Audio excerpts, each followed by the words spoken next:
So now we found the niche, we sourced the clips, we edited the video, and there's only one step left, uploading the short properly. And I know a lot of people think this part doesn't matter because the video is already done, but the way you upload your shorts can still make a difference. It's not some magic trick that will turn a bad video into a viral video, but if your title, description, thumbnail, and settings are messy, you're making it harder for the video to perform. So in this video, I'll show you exactly how I upload my shorts, what settings I use, and how I keep everything simple without overthinking it. First, open YouTube Studio or the YouTube app and upload your finished video. Personally, I like uploading shorts from my phone because it's easier to pick the frame I want as the thumbnail, but desktop works too. Once the video is uploaded, the first thing we need is the title. And for shorts, I like to keep titles short, clear, and straight to the point. You don't need a full sentence. You don't need 20 keywords. Just take the main idea of your video and turn it into a few words. For example, if the video is about a crazy MMA comeback, the title could be something like "The Craziest MMA Comeback" or "He Refused to Quit." If the video is about McGregor's possible comeback, it could be something like "Conor's Biggest Problem" or "This Could Ruin Conor." The title should create curiosity, but it still needs to match the video.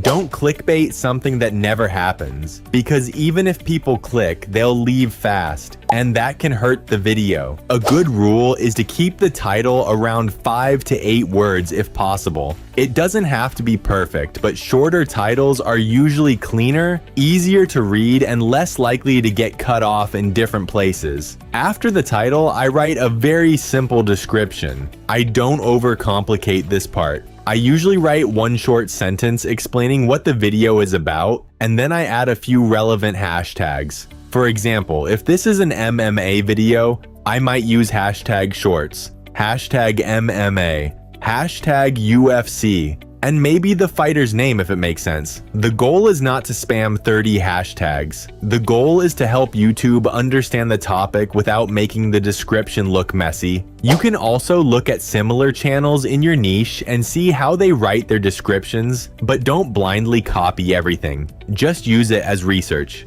Next, we have the audience settings. For most of the content I make, I choose no, it's not made for kids because the videos are not specifically created for children. Then I don't age restrict the video unless the content actually needs it. Don't randomly restrict your own video if there's no reason to do it, because that can limit who can watch it. Then there's the altered or synthetic content setting. If you are using normal clips, normal editing, voiceover, captions, zooms, and effects, that usually does not mean you need to mark it as synthetic content. But if you use AI to make a real person appear to say or do something they didn't actually do, or you generate realistic footage of something that never happened, then you need to be careful and disclose it correctly.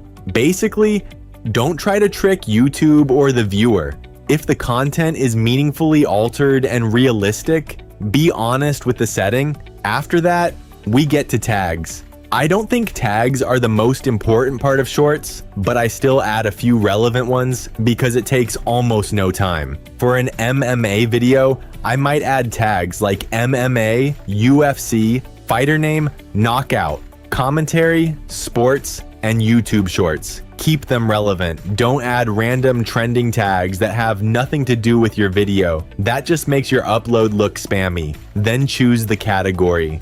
For sports content, I usually choose sports. For commentary or general entertainment, entertainment can work. For fitness transformations, people in blogs, or sports can make sense depending on the video. This setting is not going to make or break your short, but again, we're trying to keep everything clean and relevant. Now let's talk about the thumbnail. A lot of shorts views come directly from the shorts feed, so people don't always see the thumbnail the same way they would on long form videos, but thumbnails still matter for your channel page, search, browse, and when people check your profile.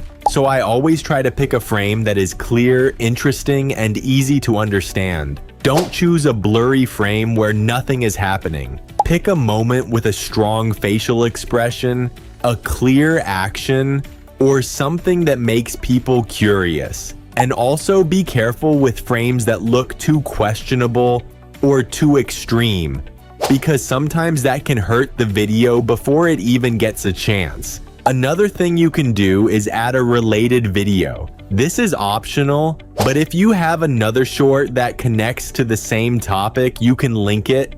For example, if this video is about one fighter and you have another video about the same fighter, linking them together can help keep people watching more of your content. I wouldn't stress too much about this, but it can be useful if you are building a series or trying to push viewers from one short to another. Before publishing, I quickly check everything one more time.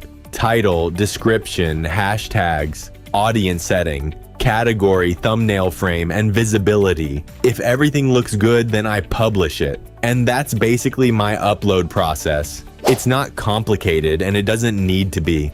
The biggest mistake beginners make is overthinking the upload and underthinking the actual video. The edit, the hook, the story, and the retention matter way more. But once the video is done, you still want to upload it properly so you're not hurting your own chances. One more thing I recommend, especially if you're trying to grow faster, is posting your content on more than one platform. If you already made the short, you can also post it on TikTok, Instagram Reels, and maybe Facebook Reels depending on your niche. You don't have to do this, but it gives your content more chances to get seen. Sometimes a video does okay on YouTube but performs better on TikTok, or the other way around. And if you're running multiple channels, eventually you can use tools to make that process faster, but in the beginning you can do it manually for free. So that's the full process. Find the niche, source the clips, edit the video, and upload it the right way. If you want me to turn all 3 parts into one full step-by-step video, let me know in the comments. And if you want more videos like this, leave a comment with what you want me to cover next.